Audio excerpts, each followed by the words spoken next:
With free agency being underway, the Carolina Hurricanes have already made a number of signings and re-signings. In this episode, we look at the current state of each position group as they stand right now.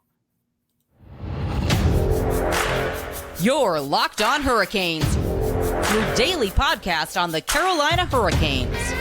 Part of the Locked On Podcast Network. Your team every day.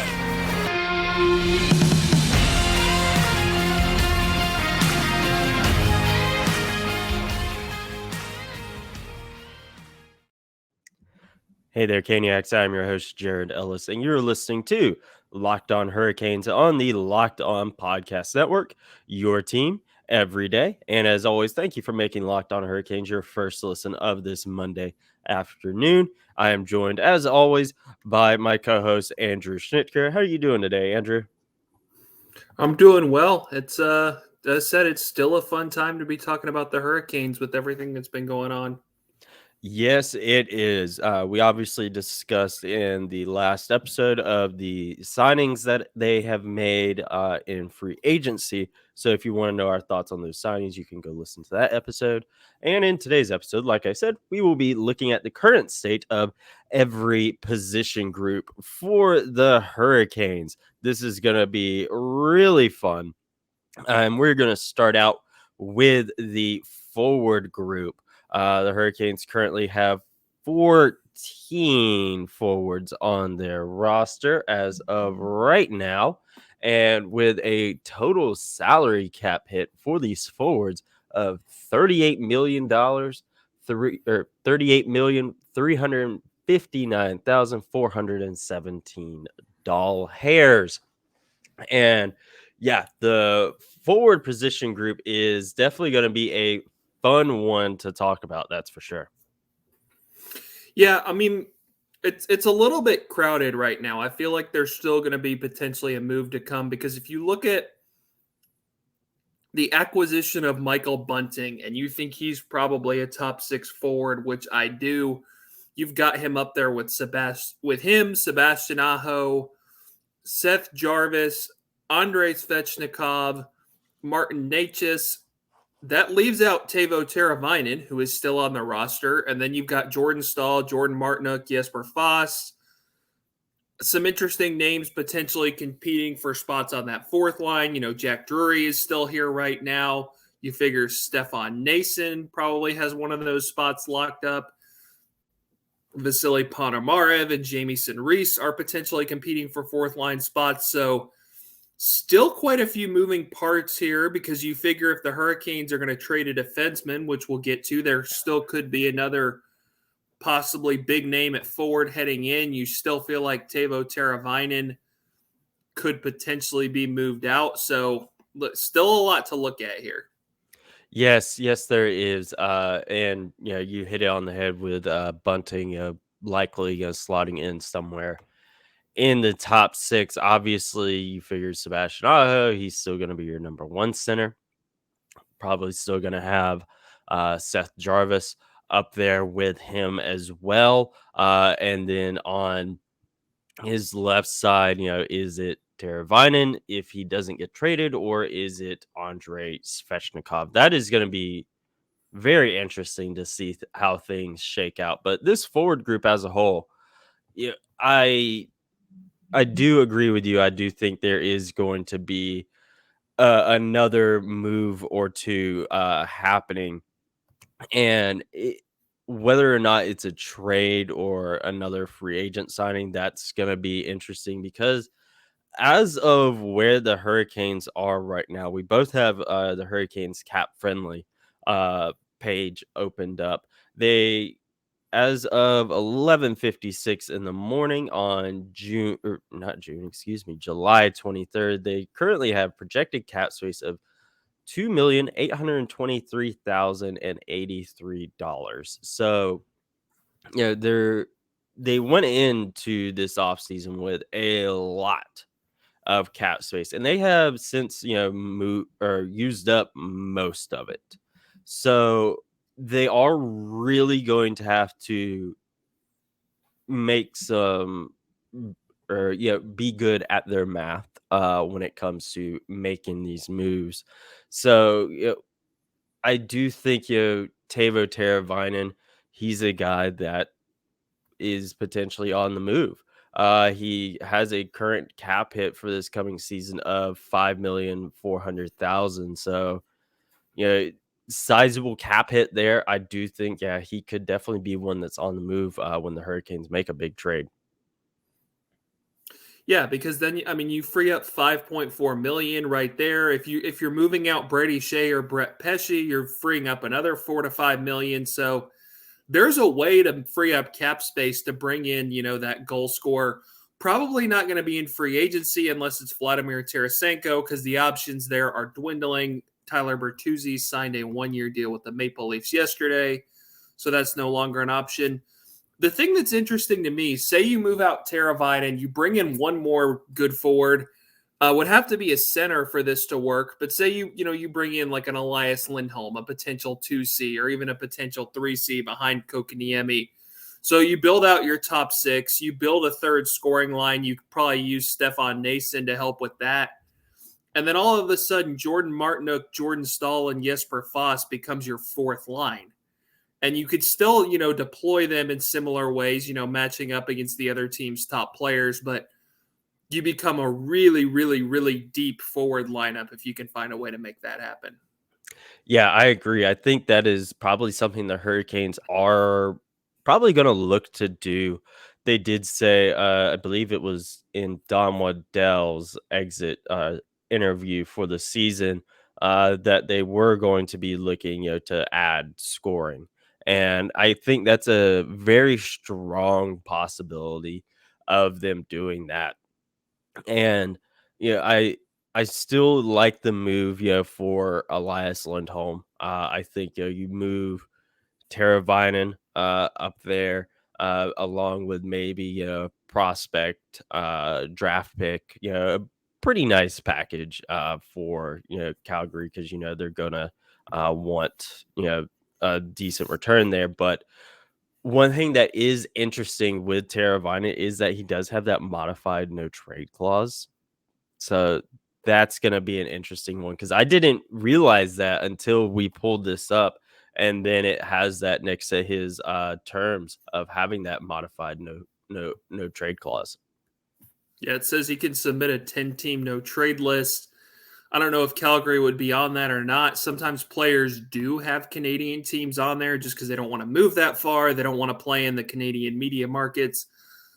I don't know. I feel like if your team comes to you and is like, hey, basically, we don't want you anymore. They usually you can figure out a way to get them to waive that. But Teuvo would be within his rights to veto a trade to Calgary or any other 9 teams. I don't know who is on that list. Not something we would obviously find out until they tried to trade him. But yeah, that could be a wrinkle in this. But I think if they're going to try to bring in another big forward, both in terms of freeing up a spot, freeing up some cap space, like we've said, I don't see them signing him long term with a year left on his contract.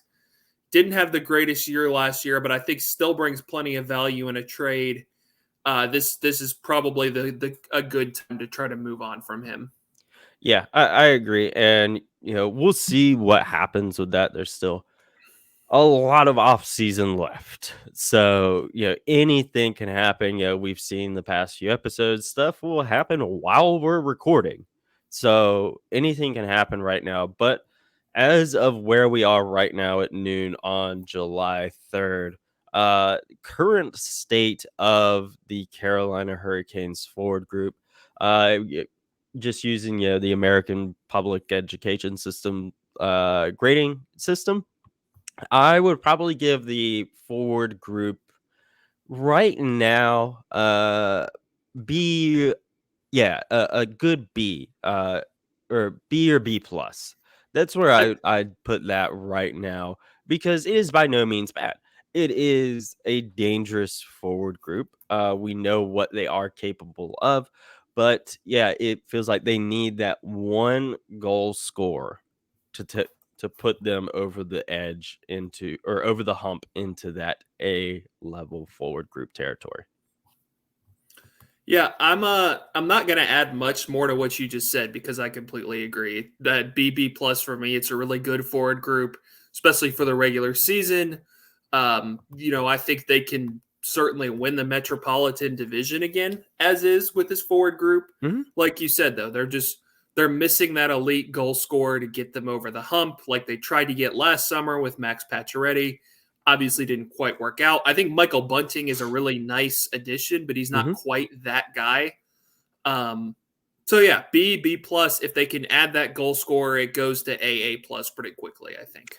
Yeah, I agree there, and we will move on to the state of the current of the Hurricanes defenseman group right after this quick break, folks. Now, folks, baseball season is underway, and if you're wanting to place a bet on your favorite MLB team, you can do so with FanDuel. Take your first swing at betting MLB on FanDuel and get 10 times your first bet amount in bonus bets up to $200. That's right, just bet 20 bucks and you'll land $200 in bonus bets, win or lose.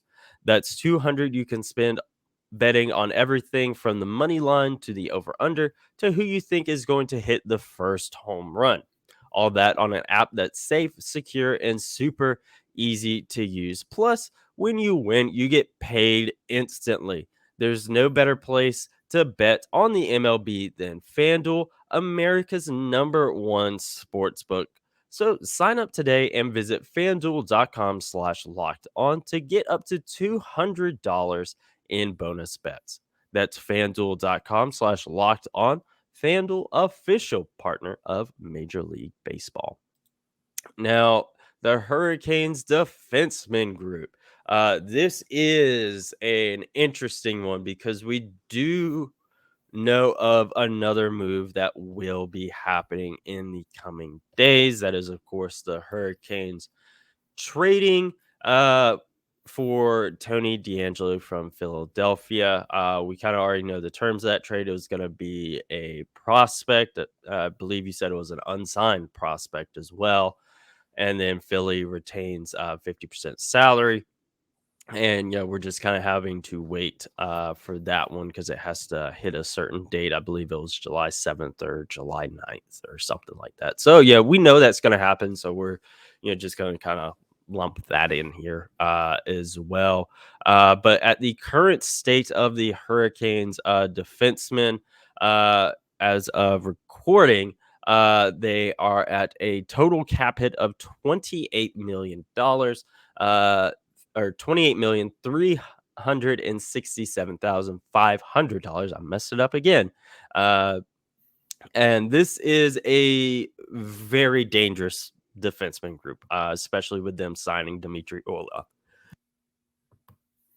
Yeah, I think if you look at it right now, it's completely stacked. I mean, you've got Jacob Slavin and Brent Burns on that top pairing. You probably keep Brady Shea and Brett Pesce together as it stands right now, just because they've been so good together. And then Dmitry Orlov slots in with Jalen Chatfield on the third pairing. Now, like we've talked about, I don't think that's going to happen. For one thing, if they bring in Tony DeAngelo, that's 7 NHL defensemen. You're not bringing in Tony DeAngelo to be at $2.5 million to be your seventh defenseman. I think Jalen Chatfield has proved that he belongs in a lineup, and you certainly did not bring in Dmitry Orlov at that price tag, even if you went, over and above on the AAV to keep the term down to be a third pairing defenseman. As we have discussed, I think that Brady Shea or Brett Pesce gets moved this summer.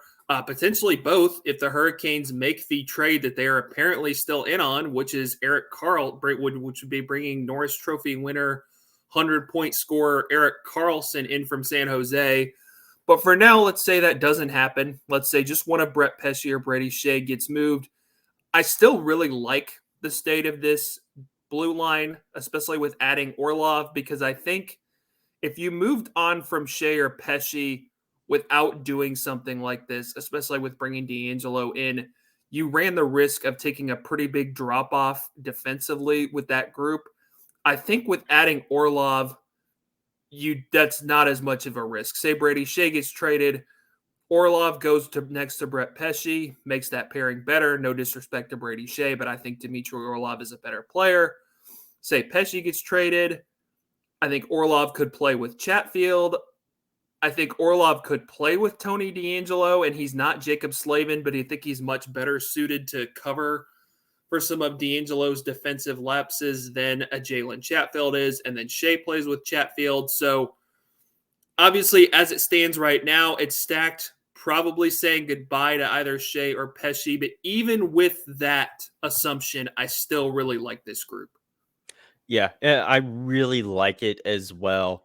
It's gonna be absolutely stacked blue line that the Hurricanes are rolling out next year. Regardless of whether they move on from Shea, whether they move on from Pesci, or both. It's gonna be stacked because if they move both of them, they're getting something good in return.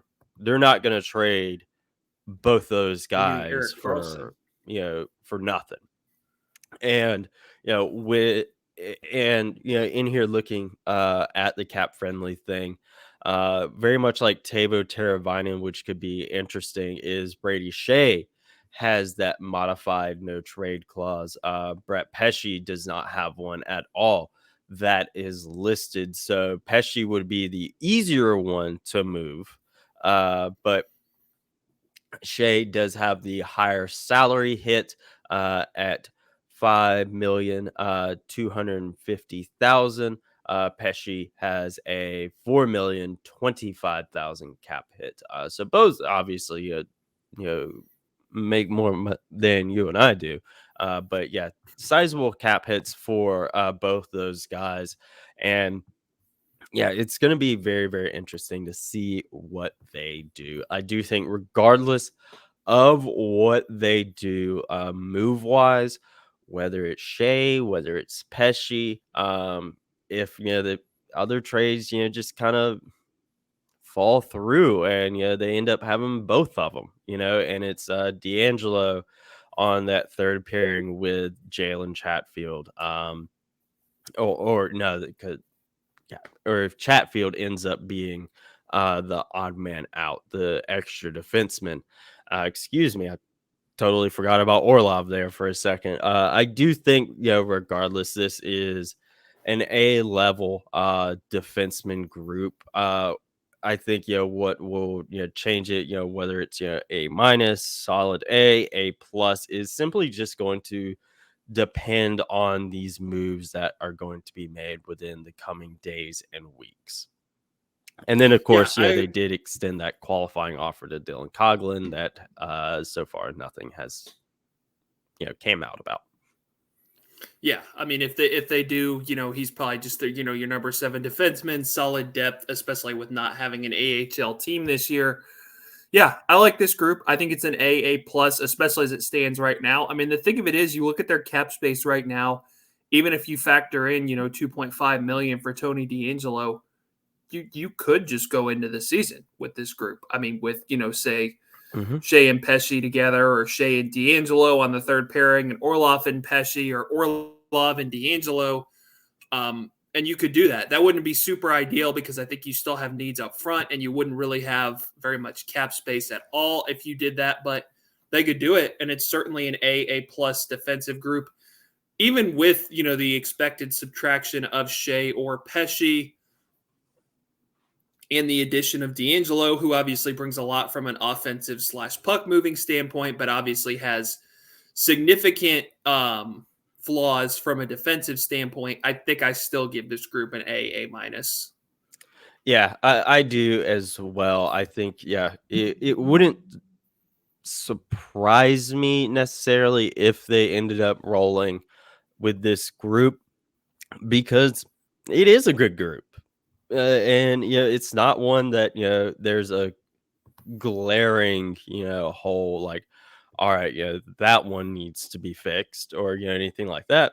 It's a good defenseman group. There's obviously, if they can continue to improve on it, then fantastic. We're all here for it. But it's also good right now as well. And one thing with that DeAngelo trade is it's only agreed in principle right now.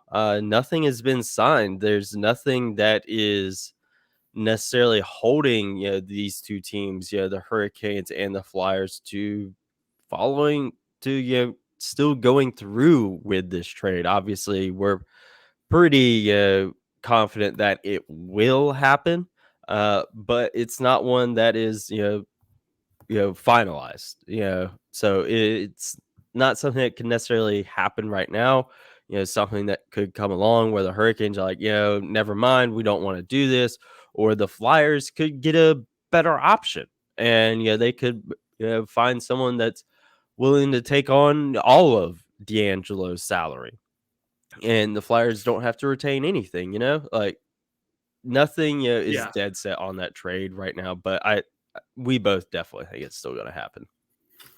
Yeah, just based on Dom Waddell himself saying on Saturday that the Hurricanes and Flyers still have a trade in principle. They're just waiting on the date when they can actually Mhm. execute it. Makes me really think that this is still going to happen. Yeah. Yeah, I definitely still think it's gonna happen, but you never know. You simply never know. Something could happen, later on this afternoon that make the Hurricanes, wanna, nix it, not do it, or on the Flyers end, make them not want to do it. But yeah, I think it's gonna happen, and it's gonna be, an interesting. It's gonna be interesting to see who gets moved between Shea and Pesci. That's for sure. Yeah, I think that, oh man, just looking at it, I want to say Shea would be the more likely to get moved because he has the higher salary hit, but he has that modified no trade clause. Pesci does not have one whatsoever, so it'd be much easier to move him.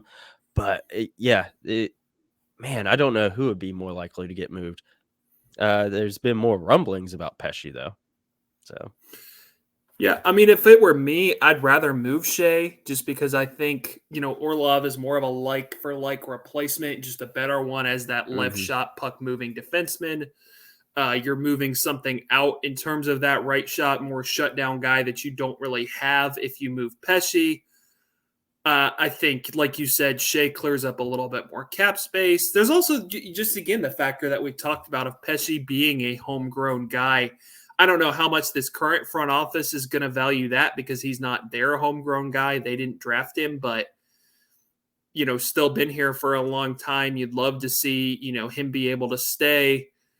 I also think based on his lower cap hit, based on his shutdown ability, Pesci might have a little bit more value in a trade than Shea, although Shea mhm. is coming off that 18 goal season, so maybe that helps boost his value. But it's going to be really interesting to see, you know, what ends up shaking loose there. Yeah, I agree. And one thing that is interesting right here before we move on to the goalies is the average age of the Hurricanes defensemen. We didn't mention it on the forwards, but the average age there is 25.7, so pretty young there. But with the Hurricanes defensemen, they're a bit old on the blue line. Average age of 29.6. Orlov is 31. Slavin 29. Burns 38. Shea 29. Pesci 28. Chatfield 27. Coghlan still listed. He's 25. So that is interesting there, that they are a bit on the older side when it comes to the defenseman. And definitely something you figure in the next couple years or so, they may look to to add some youth there. Yeah, I mean, you look at it in a couple years when Alexander Nikishin is going to be able to Hmm. come over from the KHL. Obviously Brent Burns is not going to play forever. You look at a guy like Scott Morrow who could potentially slot in there. So I think that will happen. And that'd be the only thing that would give me pause with moving out Shea and Pesci both for an Eric Carlson trade is Carlson's 33. So you Hmm. get even older if you do that. And you got to wonder, like, yeah, Burns and Carlson is a great 1-2 on the right side of your blue line, but how long is it going to last of them playing on an elite level? You've got you got a short-term window there. I think that's fine because the Hurricanes are trying to win the cup right now, but you are going to have other things that you're going to have to do to address your defense sooner than later if you go that route, I think. Yeah, I agree. That was something I just happened to look over and notice. And speaking of goalies with some age or players with some age, we are going to move on to the goalies and the current state of that right after this quick break, folks. All right, folks, we're back, and now it's time to look at the goalies. Because this is one we have talked about a bit already. With Frederik Andersen and Antti Raanta both re-signing. And this is not a move that necessarily surprises us. It was reported that both those guys wanted to come back, and they did. So, and it's obviously a good goalie tandem. With Anderson, with Raanta, and then you also have Pyotr Kochetkov there as well. So yeah, this is a really good three-headed monster at goalie. With the one, I guess, issue is simply a three goalie rotation. Guys could get a bit rusty quicker. But we said when they re-signed, or before they re-signed, and then when they did that, if they were to do it, they needed to stagger the deals. So it wasn't another season or another off season, excuse me, of both guys being UFAs at the same time. They did stagger them with Raanta signing the one, Anderson signing the two. I think that was really smart. And I with both of them signing, I think because of them not having the one, they don't have an AHL affiliate. Two, they don't have the depth and AHL goalies in their goalie pipeline that they did a couple years ago. There's a pretty there was a pretty steep drop after Kochetkov. So I think that it's smart, to do this of have Anderson, have Raanta, have Kochetkov. I would give the state of the Hurricanes goalies probably a B plus, A minus. With if A minus if you don't think about this age and injury for Anderson and Raanta. Much like we were just talking about with the defensemen, these guys can't play forever. Frederik Andersen is currently 33 years old. Antti Raanta is 34. Both are injury prone, to say the least. We've seen that multiple times throughout their tenure here. And, we know what they can do when they are healthy, but that's the key, when they are healthy. And that's kind of the one knock I have against them right now. That's the one knock I had against them when they first signed a couple years ago, is that their age and their injury history. And I think rolling with what they got right now is smart, because Kochetkov, say Anderson gets hurt, you have Antti Raanta there that can take a few more of the starts. You kind of don't feel like Kochetkov's fully ready, for to do that, extended, starting stretch.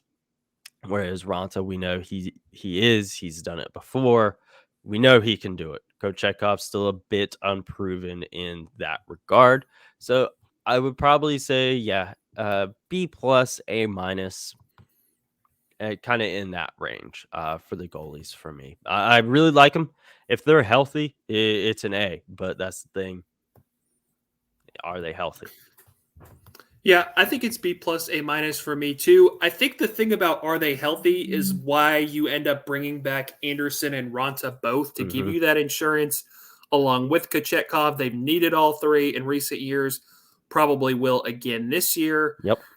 That you get them at a really good price tag. Anderson and Raanta cost together only a little bit more than what Ranta made or Anderson himself made last year.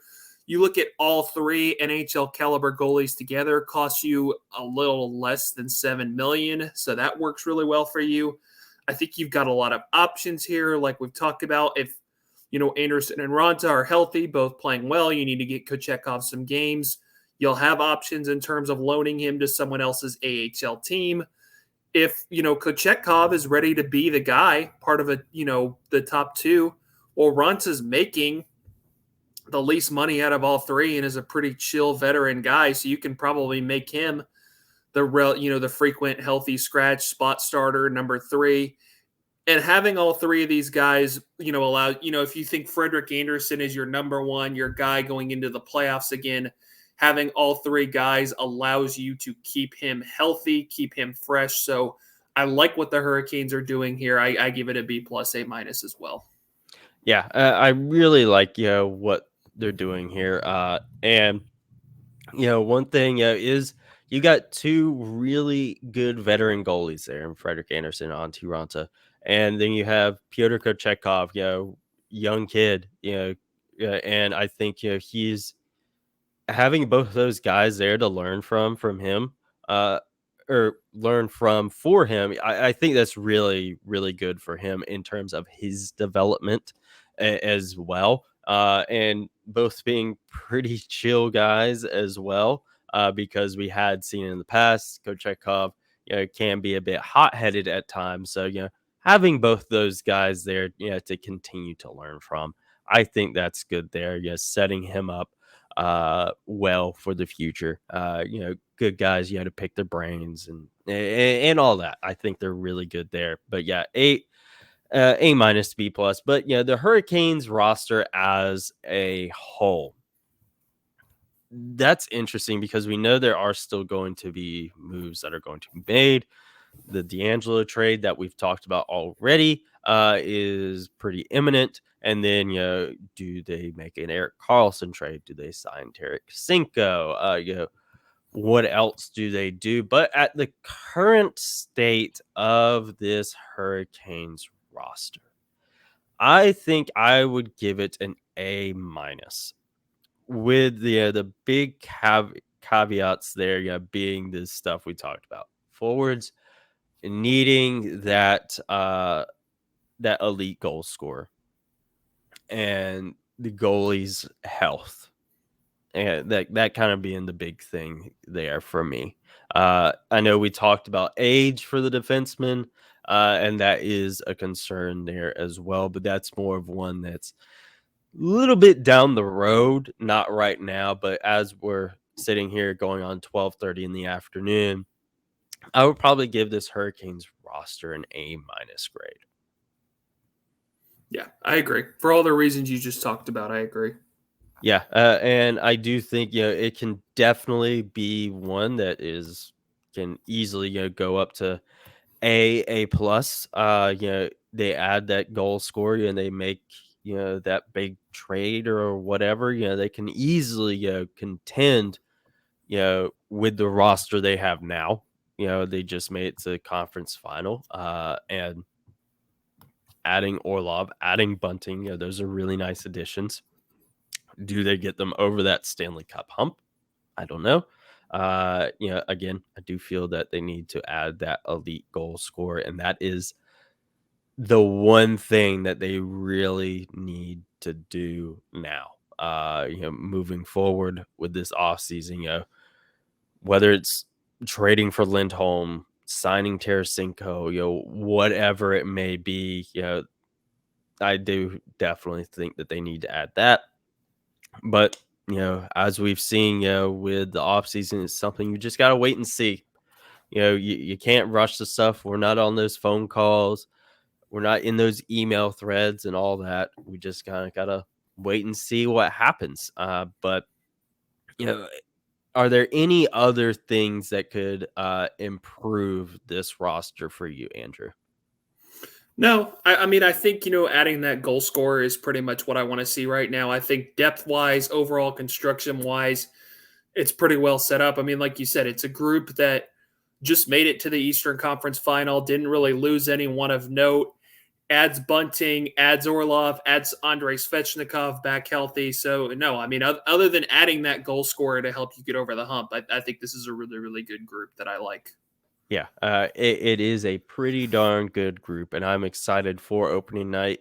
I'm excited for training camp, preseason, prospect development camp. That's obviously going to be fun. We get to see guys that we could potentially see making their way on up through the system before too long. Guys that in a few years we're talking about here on the show. When we're doing another state of the Hurricanes roster, we'll just have to wait and see on that. So make sure you are following the show along on Twitter at LO_Hurricanes, and myself on Twitter at Jared Ellis _96, and Andrew on Twitter at ASchnit53. And we will talk to you guys in the next episode. Maybe we're talking about the signing, maybe we're talking about a trade. Who knows? Just make sure you are tuned in to Locked On Hurricanes. And as always, folks, let's go Canes.